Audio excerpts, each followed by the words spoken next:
ঈদ, দাওয়াত কিংবা মেহমানদারির জন্য যদি বিরিয়ানির রেসিপি খুঁজতে খুঁজতে আমার মতো আপনার দশাও বেহাল হয়ে থাকে, তাহলে আমি বলবো আজকে থেকেই রেসিপি খোঁজা বন্ধ করুন। নিজে বানিয়েছি বলে বলছি না, প্রায় 10 থেকে 12 ধরনের বিরিয়ানি বানানোর পর আমি নিজে থেকে এক্সপেরিমেন্ট করলাম যে এই বিরিয়ানির থেকে বেস্ট বিরিয়ানি আর হতেই পারে না। বিশেষ করে মাটন অথবা কাচ্চি হলে এই রেসিপিটা আপনারা অবশ্যই ট্রাই করবেনই করবেন। খাসির বিরিয়ানি রান্না করবেন আর মাংস থেকে হাড়গুলো এভাবে খুলে খুলে আসবে না, মাংসগুলো টিপলে একদমই গলে গলে যাবে না, আলুটাও টিপ দিলে একদম মাঝখান থেকে গলে ভেঙে যাবে, মুখে দেওয়ার সাথে সাথেই গলে যাবে। আপনি যদি এরকম বিরিয়ানি খুঁজে থাকেন তাহলে আজকের রেসিপিটি আপনার জন্য।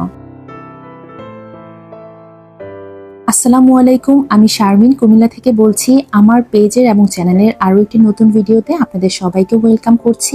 আজকে আমি আপনাদের সাথে ঈদ এবং দাওয়াত স্পেশাল মাটন বিরিয়ানি অথবা কাচ্চি বিরিয়ানির রেসিপি শেয়ার করছি।